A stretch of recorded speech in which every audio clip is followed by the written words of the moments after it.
In the rolling green hills of Murang'a, under the sacred gaze of Mount Kenya, where the Kikuyu people till the soil and pass down stories like treasured seeds, there lived a woman whose name would outlive scandal and shame and become a symbol of power. Wangu wa Makeri. This was not a time for women to lead. This was colonial Kenya, the early 1900s. British administrators ruled the land, and African men carefully chosen served beneath them as chiefs and tax collectors. Women were to be seen, not heard. Supporters, not leaders. Mothers, not rulers. But Wangu was different. She was strong in spirit, sharp in speech, and known throughout her village. Though her husband Makeri had been appointed to collect hut taxes, it was clear to everyone who truly held the reins. When Makeri faltered, unable to control the people or the records, the colonial officers looked beyond him, and what they saw was a woman of power, a woman of action. They made a decision few thought possible. They named Wangu as headwoman, the only Kikuyu woman, perhaps the only woman in the colony ever to sit on the chief's stool. And sit she did, with pride.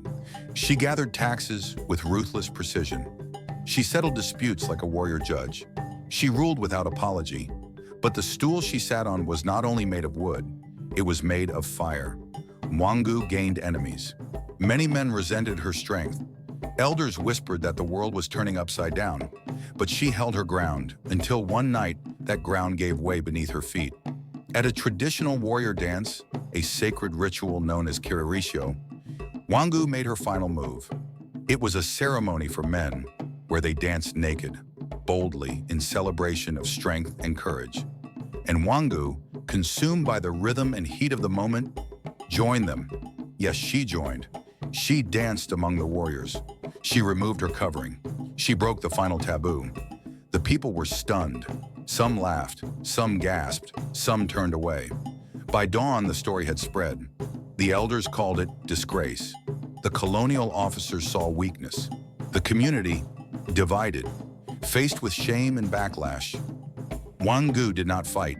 She simply stepped down. And just like that, the woman who had ruled with iron and elegance was gone from power, but her story was not. Today, when we speak of Wangu wa Makeri, we do not just remember the scandal. We remember a woman who defied her time, a woman who proved that leadership was not tied to gender, a woman who burned bright, perhaps too bright for the world around her. So let her name be spoken with respect, not because she was perfect, but because she was first.